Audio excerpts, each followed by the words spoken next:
جناب صدر، دور حاضر میں ہر طرف تعلیم کا دورہ نظر آتا ہے۔ جون جو علم کی لنگرانی اپنی ذوفشانیاں بکھر رہی ہے، ویسے ویسے انسان اپنے اخلاق و کردار کو بھول کر حیوانیت اختیار کرتا جا رہا ہے۔ جیسا جیسا معاشرہ تعلیمی میدان میں آگے بڑھ رہا ہے، ویسا ویسے افراد کا یہ گروہ اخلاقی میدان میں پستی کا شکار نظر آ رہا ہے۔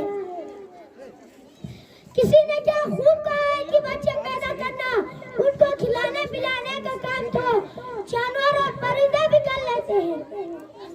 کمال تو یہ ہے کہ ان کی کردار سازی کی جائے، یعنی بچوں کو ایسی تعلیم و تربیت کی جائے کہ وہ دنیا میں آنکھوں کی ٹھنڈک اور آخرت میں باعث نجات بنے۔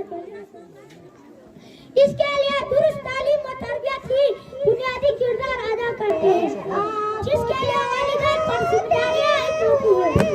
اگر شادی زمانہ ہوا تو والدین اس کا ذمہ دار ٹھہرا کر ان کو بری ذمہ قرار دیتے ہیں۔